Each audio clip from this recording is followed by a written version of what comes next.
আমার নাম সুলেখা অধিকারী।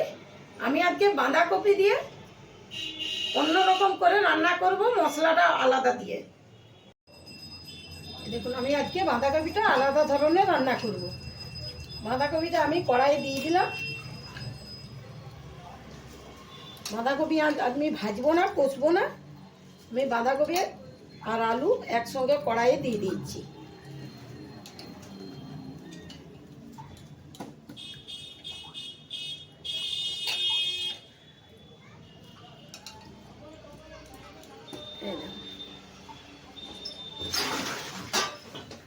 দিয়ে দিলাম। এরপরে একসঙ্গে আমি মেখে বসাবো। আমি এই হলুদ দিয়ে দিলাম বাঁধাকপিতে, আর এই যে আমি এই যে মগজ বীজ আর পোস্ত আর তিল সব একসঙ্গে বেটে রেখেছি, এইটা আমি 2 চামচ দিয়ে দেবো। এই দেখুন, 2 চামচ দিয়ে দিলাম। অল্প আমি ধনে গুঁড়ো দিলাম।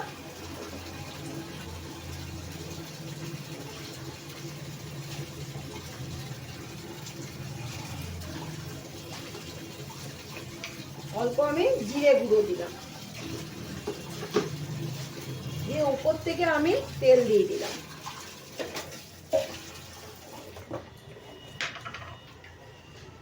এবার নুন দিলাম,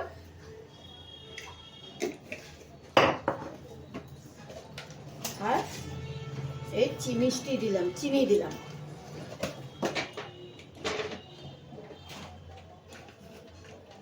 আর উপর থেকে আমি অল্প কাশ্মীরি লঙ্কা দিয়ে দিলাম। এরপরে এইটা আমি মেখে নেব।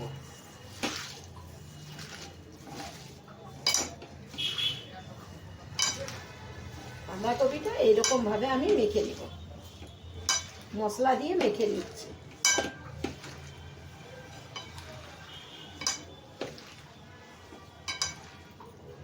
এরপরে উপরে আমি তেল দিচ্ছি।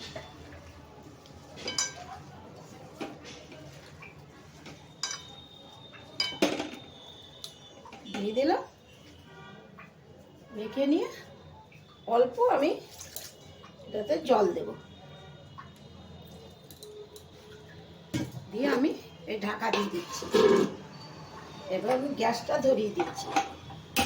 এগুলো আস্তে আস্তে হোক, হলে তারপর আপনাদের দেখাচ্ছি।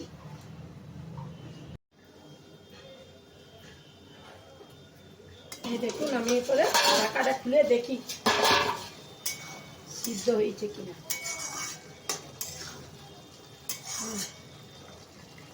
আলুগুলো সিদ্ধ হয়েছে কিনা দেখে নিই।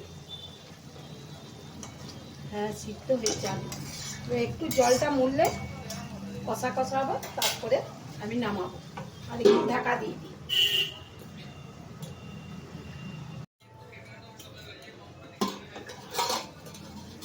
এভাবে ঢাকা দিয়েছি।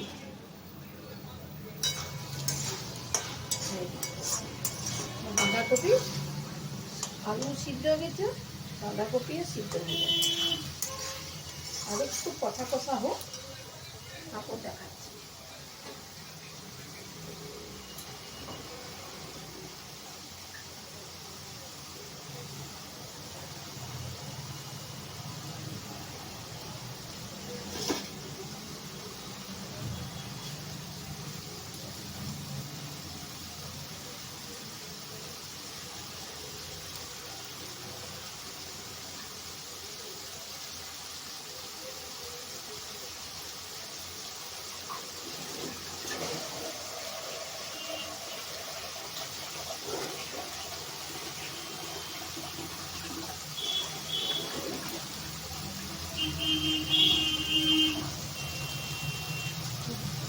উপর থেকে ধনিয়া পাতা একটু ছড়িয়ে দিচ্ছি।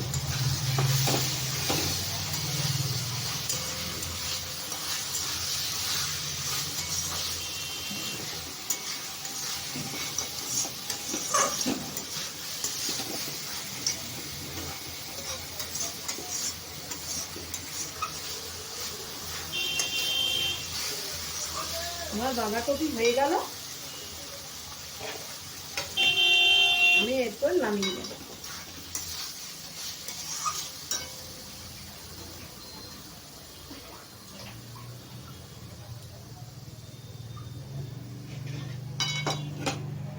করে আমি নামিয়ে নিচ্ছি। এই দেখুন।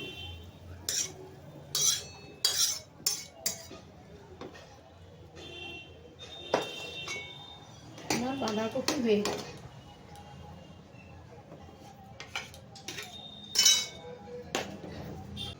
এই দেখুন আমার বাঁধাকপি হয়ে গেল।